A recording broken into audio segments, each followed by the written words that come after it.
Try చేయండి, నిజంగా చాలా బాగుంటుంది, చేసుకోండి. రండి తయారీ విధానాన్ని చూద్దాం. ముందుగా ఒక మిక్సింగ్ బౌల్ తీసుకొని దీంట్లో 1 కప్పు గోధుమ పిండి వేసుకోండి. దీంట్లోనే 1/2 టీ స్పూన్ సాల్ట్ వేస్తున్నాను, లేదా మీ రుచికి సరిపడా వేసుకోండి. 1/2 టీ స్పూన్ జీలకర్ర వేయండి. అలాగే 1/2 టీ స్పూన్ మిరియాల పొడి వేసుకోండి. దీంట్లోనే ఒక రెమ్మ కరివేపాకును తీసుకొని ఇలా సన్నగా కట్ చేసి వేసుకోండి. అలాగే ఒక పచ్చిమిరపకాయని ఇలా సన్నగా కట్ చేసి వేసుకోండి. అలాగే 1 టీ స్పూన్ దాకా చిల్లీ ఫ్లేక్స్ వేసుకుంటున్నాను.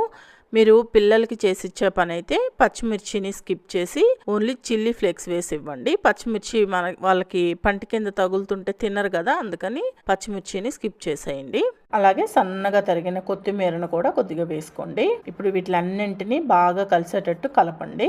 ఈ గోధుమ పిండిలో మనం వేసిన ఇంగ్రీడియంట్స్ అన్నీ బాగా కలిసిపోయేటట్టు కలుపుకోవాలి. కలుపుకున్న తర్వాత దీంట్లో ఇప్పుడు కొద్దిగా నీళ్లు పోసుకుంటూ దోశ పిండిలాగా కలుపుకోండి. నీళ్లు ఒకటేసారి పోసుకోకుండా చూసుకుంటూ కొంచెం పోసుకొని కలుపుకోవాలి. ఒకసారి గట్టిగా కలిపి తర్వాత మళ్ళీ నీళ్లు పోసి కలిపారంటే మీకు ఎక్కడ ఉండలు లేకుండా బాగా కలిసిపోతుందండి. చూసారా, ఈ విధంగా కలుపుకోవాలండి. మరీ గట్టిగాను ఉండకూడదు పిండి అనేది, అలా అని మరీ ఎక్కువ లూజ్గాను ఉండకూడదు. ఇలా మీడియంగా కలుపుకొని పక్కన పెట్టేసుకోండి.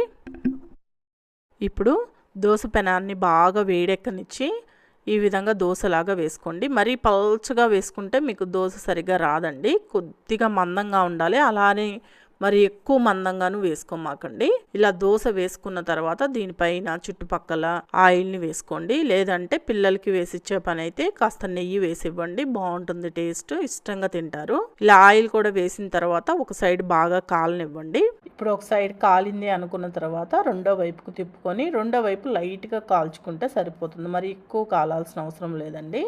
రెండో వైపు కూడా ఇలా లైట్గా కాలిన తర్వాత దోశను తీసి వేరొక ప్లేట్లో పెట్టుకోండి.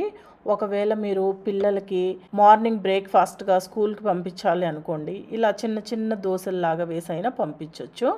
నేను ఇక్కడ చూపిస్తున్నాను చూడండి, ఈ విధంగా చిన్న వేస్తే వాళ్ళు చూడడానికి బాగుంటాయి, ఇష్టంగాను తింటారు.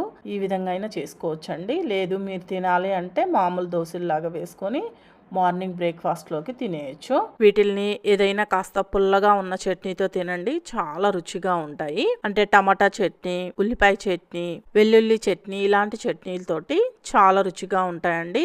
ఒకవేళ మీకు ఏ చట్నీలు లేవు అనుకోండి, జస్ట్ మనకి ఇంట్లో ఊరగాయ ఉంటుంది కదా, ఊరగాయతో తిన్నా కానీ చాలా రుచిగా ఉంటాయి. ట్రై చేయండి. సింపుల్గా చేసుకోవచ్చు కదా ఈ బ్రేక్ఫాస్ట్ని. మీకు బ్రేక్ఫాస్ట్ చేసే టైం లేదు అనుకున్నప్పుడు ఇలా సింపుల్గా వీటిని ట్రై చేసి టేస్ట్ ఎలా ఉందో చెప్పండి. ఈ వీడియో మీకు నచ్చింది అనిపిస్తే మన ఆశిఫ్ ఛానల్ని సబ్స్క్రైబ్ చేసుకోండి, లైక్ చేయండి, షేర్ చేయండి, కామెంట్ చేయండి.